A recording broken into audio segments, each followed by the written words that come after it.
Welcome to our channel. Today we how to upgrade your brand identity with Canva, full guide step by step clearly. Start by defining what brand identity means for your business. A strong brand identity helps you stand out and connect with your audience. Begin by brainstorming your brand's core values, mission, and vision. Gather inspiration from similar brands or competitors that resonate with you. Next, create a mood board in Canva to visualize your ideas. Choose a color palette that reflects your brand's personality.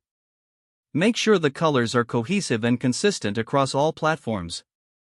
Select fonts that align with your brand's tone, choosing no more than 2 or 3. Use Canva's font pairing tool to find combinations that work well together. Once you have your colors and fonts, create your logo. Utilize Canva's logo templates for a starting point, then customize it to make it unique. Ensure your logo is versatile enough for different uses. After your logo is complete, create brand guidelines in Canva.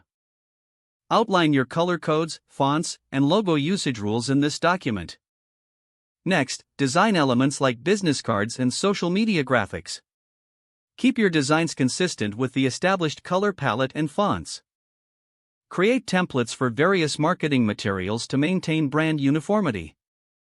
Make sure to include elements like headers, footers, and tags. Once your designs are done, download them in high-quality formats. Test your brand identity across different platforms. Update your website, social media, and other marketing materials. Finally, gather feedback from your audience to refine your brand identity. Make adjustments based on constructive feedback to better align with your goals. If the page does not load, refresh the browser or try again in a private or incognito window.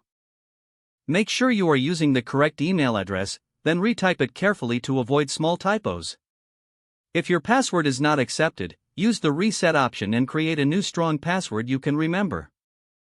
Check your spam folder for verification or security emails, then complete any requested confirmation steps. Enable two-factor authentication if available to improve account security and reduce unauthorized access risk. Don't forget to like this video and subscribe to our channel for more step-by-step tech guides.